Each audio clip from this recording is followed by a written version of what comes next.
Space is a place that's rich in discovery.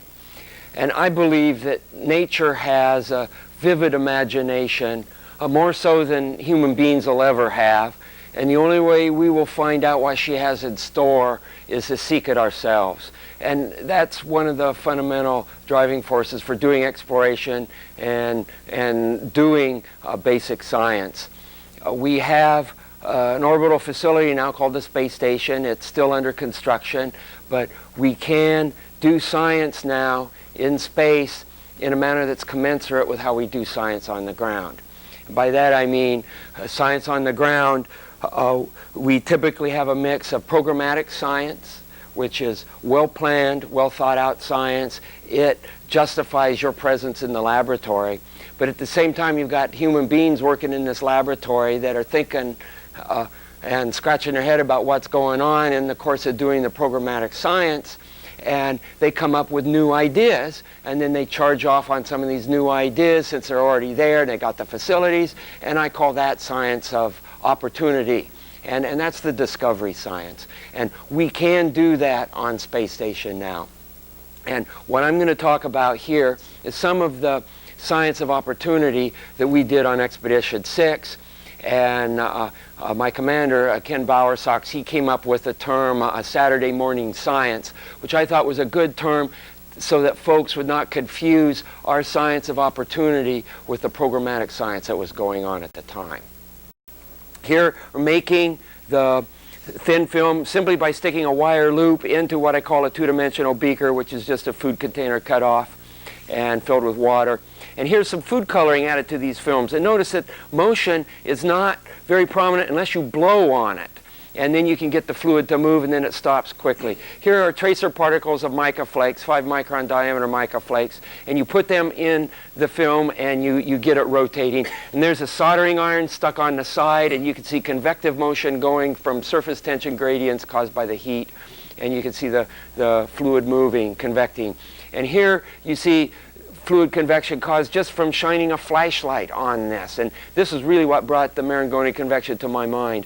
Here we see sodium chloride crystals growing with time-lapse photography in one of these films where the growth direction is basically restricted to a plane. And here's some of the results, crystals upwards of a centimeter on an edge. And then you can reach in with a cannula and you can extract your seed crystals. And then we even showed that shining a flashlight on this system generated enough heat to cause a convection to occur. And it's just important to show that if you're doing experiments in a reduced gravity environment, you need to be aware of some of these subtle effects, because you may be doing a diffusion experiment and you shine video lights in your system so you get good video, and without knowing it, you might be driving Marangoni convection and turning your diffusion experiment into a convection experiment. So let's roll the next section of film. So there's a sphere, and a tracer droplet was introduced, and it makes a vortex ring. Now here's a sphere, again, about 3 inches of diameter. You put a bubble in the side, in the center, and now you inject droplets in the bubble. And look how they bounce around. It's like a three-dimensional billiards game. And this is something that just made my jaw drop. I had no idea that you could entertain a system like this, where the droplets bounce around 5 to 8 collisions, and then part of the mass of the droplet will get transferred through the interface. And I'm still scratching my head as to what exactly governs the interactions here and when mass transfer goes across the interface. Here's a droplet that was introduced, so it rolls around on the interface, and these droplets will just scoot around and scoot around and scoot around for maybe 45 seconds to a minute, and then they will exchange mass. And a question arises, is this sliding like a hockey puck, or is it rolling like a ball on the floor? Boom, there you go. It decided to transfer a little bit of mass. And I think this might have some relevance for what's happening inside of clouds in thunderstorms. Now here we have some food coloring, and this shows what the fate of the part of the fluid that gets injected into the surrounding liquid is. And it generates vortex rings, little donuts there. Watch for this next collision.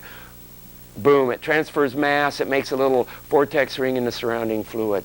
And these kinds of things just made my jaw drop when I saw them. Now here you have this large sphere of water. It's about the size of my head, and gave an impulse on the side, And you see a variety of surface waves and body waves going through. They move around 180 degrees to the other side, make a big surface tension-driven spike. It collapses, sends body waves back down the other side.